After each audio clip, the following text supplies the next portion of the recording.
Chapter 7. Dealing with pirates. The Great Fairy's Fountain. The man selling faces. 2 pints of rich brown beer thumped down in front of Link, the head slopping over and running down the sides of the steins. To business, Tetra said, taking a long draught.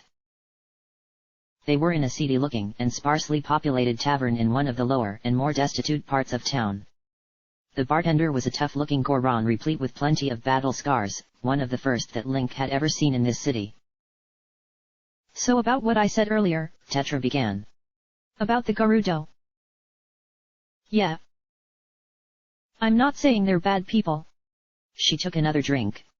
To be completely honest, I admire Ganondorf and so do a lot of people in this city. But what I am saying is that you have to make sure you're absolutely certain what you're getting yourself into. You gonna charge me money for this advice? He was finding himself in a very cynical mood, especially after the number of times he had nearly died today. She shook her head. Not if I'm gonna change your opinion about this place. But listen. Tetra glanced back and forth. Nobody was listening. There is something suspicious about Ganondorf. Something not right. He frowned. Like what? Well, have you heard of the Gerudo? Link's only reply was to look at her oddly. No, not you guys. I'm talking about the race of nomads who lived on the plains outside the city. They died off hundreds of years ago. Link nodded, remembering Ganondorf explaining the story to him. There was a drought. And Zelda refused their king aid. Yeah, Tetra nodded. But here's something I bet he didn't tell you, that king's name. What was it? Ganondorf, she said, reclining back in her chair and triumphantly sipping her beer as if she had just proved an irrefutable point. Link drank some of his. You don't think? No. She raised an eyebrow. That they're the same person? Maybe. He named his group of rebels after them, didn't he? Link was just now remembering how Midna was the last of the Twilight people, and she was the second in command to Ganondorf, save perhaps Vissen. But what did that mean? But he would have to be hundreds of years old if that were true. So. Tetra pointed up, towards the roof. Link was momentarily confused before he realized she was indicating the layers of city stacked above them. How old is Princess Zelda? As far as anybody knows, she goes all the way back to the founding of Hyrule itself. What's keeping her alive? Who says Ganondorf can't be the exact same? He couldn't deny that it was a possibility. Tell you what, she said, look it up. Most of the historical records in this city are fabricated, but there is one place where they keep nothing but the truth, the Royal Library of Hyrule. Link cursed inwardly. He had been there only earlier that day, and had absolutely no desire to return in the near future. If there's any information about Zelda or Ganondorf or the Gerudo in this city, that's where they'll be. If you can get into the upper level where they keep the good stuff, I bet that's where you'll find your answer. And how am I supposed to do that? Smirking, Tetra tossed back the last of her drink and raised her hand in the air. 2 more pints soon found their way onto the table in front of them. I have another little proposition for you. Link finished his first drink and started on his second. I'm naturally excited about that, he said, seeing as how I wasn't even consulted about the first one. Saved your life, didn't I? He drummed his fingers against the table thoughtfully. He was still dressed in nobleman's clothing, although by this point it was beat far enough to hell that he fit right in among the slums. Go on, then. You've got 1,500 rupees still coming to you from that sword. Give me those, and I can get you into the library for one day. 1,500. He waved his hand dismissively. Forget it. Let's say 500. Now it was her turn to dismiss him outright. Access to the single greatest repository of information in the city. Do you have any idea what that means? People would kill for that. How do I know I can trust you? Still on that. She sighed. I'll be simple about it. You can't. It's up to you if you trust me or not. He hesitated, and then said, Fine. For 1,000. Tetra reluctantly offered her hand, and they shook on the deal. He felt an odd twinge when he did so, though, and she seemed apprehensive as well, for some reason. Give me 3 days, she said. And I'll get you into that library. Uh-oh. She's fading fast. Just keep her alive a little longer. They were truly in the underbelly of Hyrule now. The only hints that it was still daytime up above were the slim rays of sunlight that poked their way through the network of stone above them. The path was strewn with debris, left there in ages past. Huge stone slabs of rubble, abandoned carts and the odd rotted corpse lay there, overgrown with moss and odd, bulbous plants that glowed with an eerie blue light that illuminated the aged streets. The trickle of water was all around them, run off from layers upon layers above them, gathering in puddles that had eroded their way into ponds, still glowing ethereally, and overflowing to fall off the abandoned roadway and even further down, into the darkest, most hidden layers far below.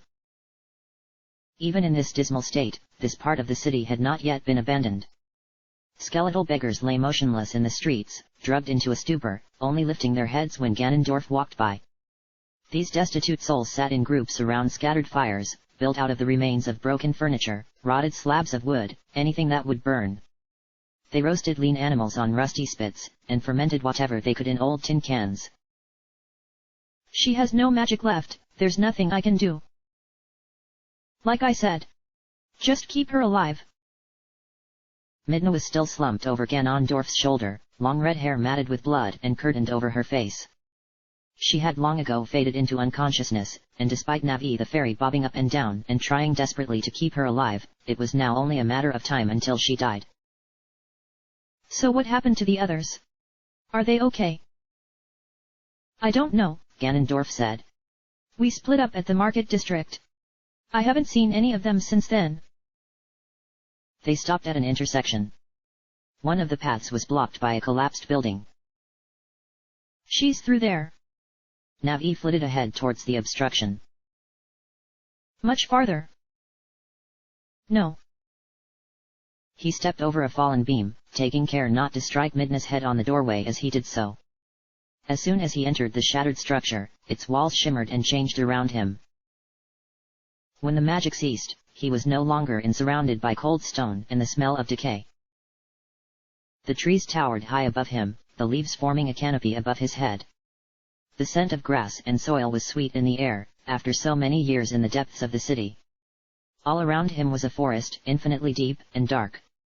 He stood in a small clearing where the trunks of the trees formed a circle. There was a pool of water in the center of the clearing, crystal clear and infinitely deep. He couldn't tell if it was an illusion or if he really had somehow been transported to an old-growth forest. Whatever magic it was that worked in this place was far beyond mortal ken. Ganondorf stepped forward and lay Midna down in the water. Rather than sink, however, she floated there flawlessly on the surface, no ripples staining the glass-like surface. If it was at all possible, the forest around them darkened. Midna lay there silently, her breathing so faint as to leave her chest perfectly still. Ganondorf stared deep into the abyss that was the pool, Navi fluttering uneasily nearby. In the very depths of the pool, a blue light shone. All round them, among the trees, on the ground, in the air, thousands upon thousands of points of light lit in unison. They were fairies, too many to count.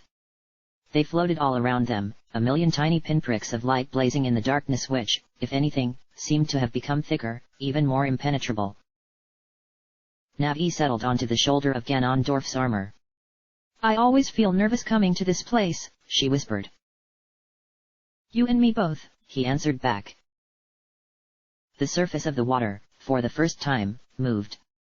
It coalesced and rose to form the shape of a head and face, perfectly proportioned and impossibly beautiful. From the sacred pool rose a woman, slender and naked and made of quicksilver. Her entire body shone with a light that seared in the darkness surrounding them, and her eyes burned even brighter. She was impossibly beautiful, and terrifying at the same time. Why have you come here, Ganondorf of the Gerudo? He forced his eyes to meet the great fairy's blazing ones. Upon every man and woman I smile equally, and bless equally with my favor. Once in a lifetime may I bestow my blessing upon you, and once only. You have already sought my boon, and I may not grant you another.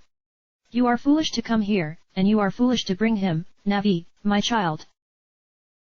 Navi cringed on Ganondorf's shoulder. The Great Fairy's fountain was one of the greatest secrets of Hyrule City, hidden so deeply that very few even knew it existed. Never in the same place twice, one required a fairy guide to find it, stolen away in the depths of Hyrule. Everybody was entitled to take advantage of the Great Fairy's hospitality, but only once. Great Fairy, my friend is dying. It is true that you have already granted my request, and I am grateful, but she has not yet received your blessing. The Great Fairy's silver visage gazed down upon Midna's still form. She is a being of darkness, Ganondorf. Would you have me heal the darkness within, or the darkness without? He frowned.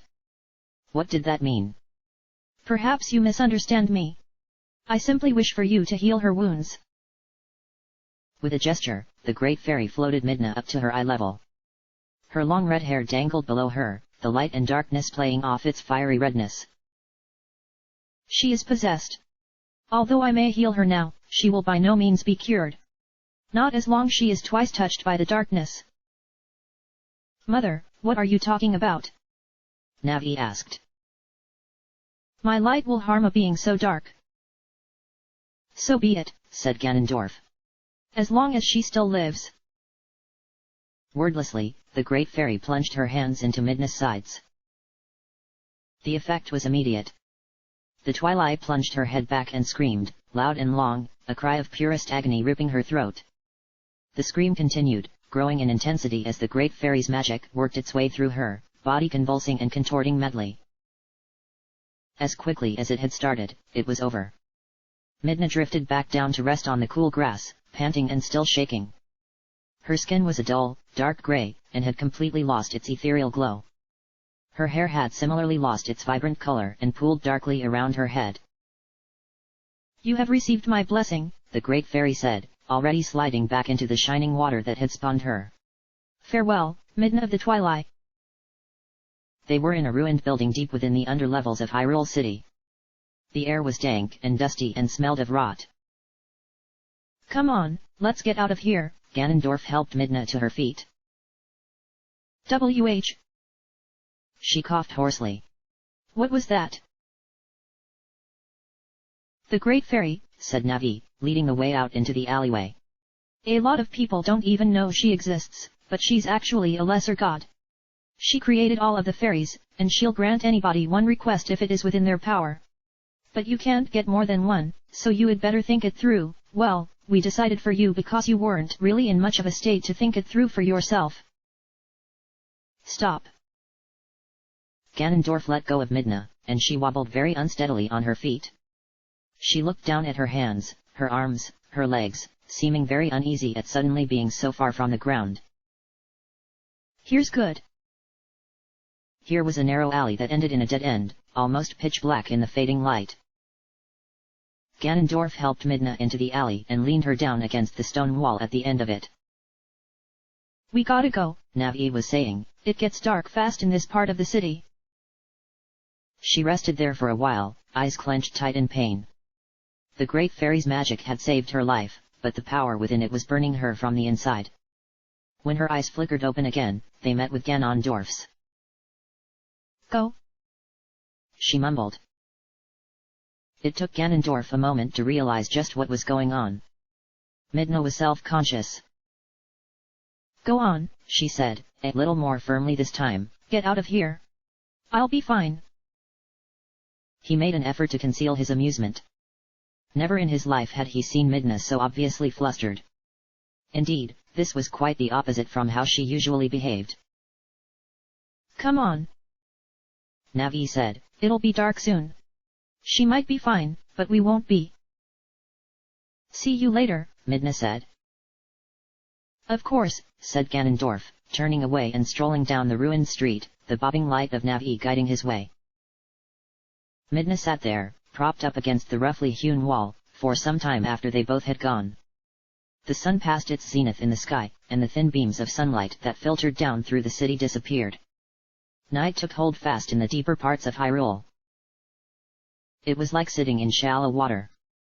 She sank ever so slightly into the pools of shadow, letting it soothe her after the burning light of the magic that had seared her eyes, her flesh, her soul. The streets were deserted now, the derelicts who sat by the roadside in the sparse daytime vanishing as darkness took hold. The light still worked its magic inside her, a searing pain at the core of her being. Midna sat, and waited. They left the pub and parted ways, Tetra heading back to the river in her docked ship, Link making his way back to the Spirit Temple via Kakaako Street, which was a tight, winding avenue made of red brick and sandstone and lined on both sides with shops and individual businesses. It was quite a ways from the expensive stores and lavish goods of Market District, and it showed. Most of the businesses were in poor shape, operated by those who could not afford the expensive lots in the Market District. Magic beans. An obese man seated on a rug was voraciously eating his wares. They are getting to be quite popular. 30 rupees. He shoved the bag towards Link, who declined politely. Spring water. Fresh spring water, cures what ails you. A manic-looking woman with bushy brown hair was flaunting bottles of Link assumed was just water from the river with fizz pumped in. Crazy Tracy means crazy prices. I'm Tracy, by the way. Buy something. National Bank of Hyrule. A man had set up a flimsy wooden booth with the words Bank of Hyrule hand-painted on it messily. Give me all your money. There was a boy sitting on a tree stump playing the flute, his hat at his feet devoid of any rupees supplied by passers-by. Link wondered where he could have possibly procured the stump. Hello, there, hero. Would you like to buy a mask? Link turned, startled. The man who had spoken to him was seated behind a counter, upon which were several wooden masks, all carved and painted with uncanny accuracy.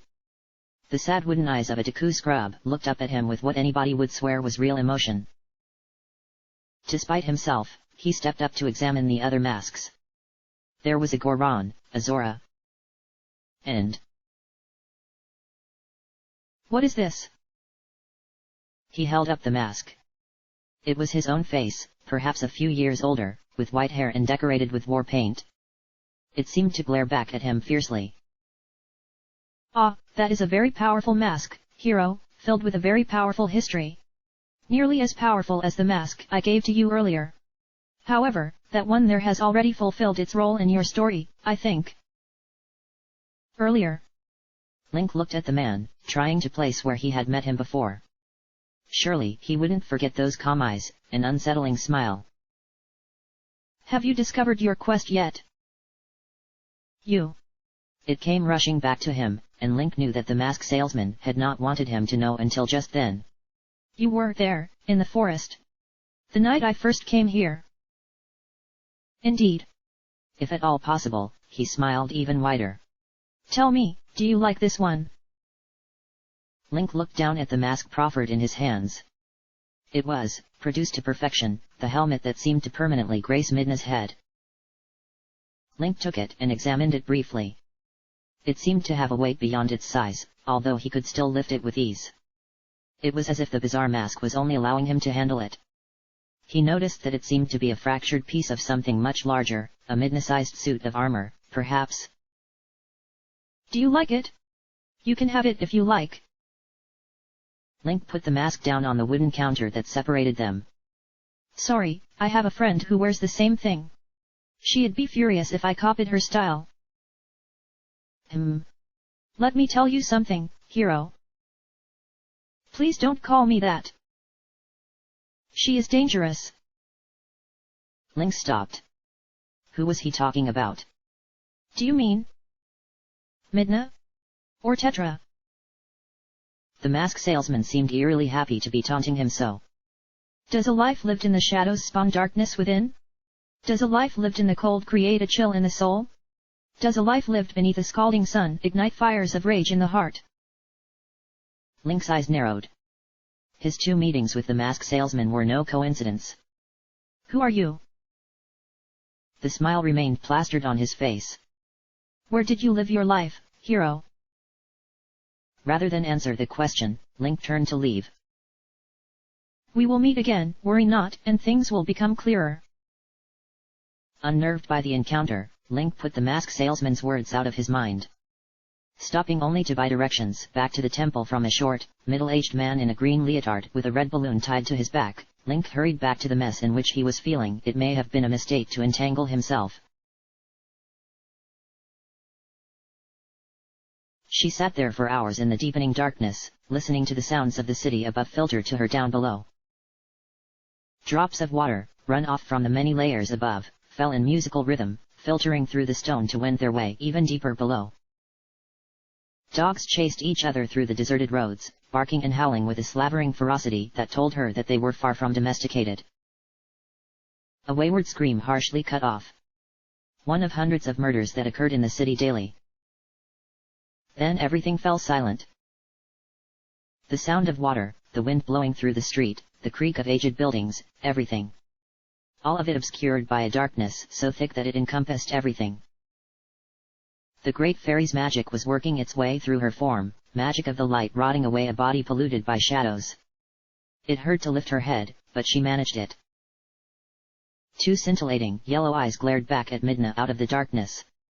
A wicked smile of flawlessly white teeth wavered just below it. The Nameless had taken the shape of her impish form, shadows pooling and billowing around it like smoke. Been a while, she choked out. The exclamation was punctuated by blackish bile that flowed from her mouth with the words. The light was agonizing. How did they stand it? The monstrous reflection bubbled and twisted grotesquely, until in its place there was a hulking formless thing with many limbs and a mouth that could swallow her whole. She could feel, through the shadows, countless souls screaming at her to join them. Not today. Midna reached out into the darkness, her arms were so slender and long, and seized handfuls of it. Chapter end.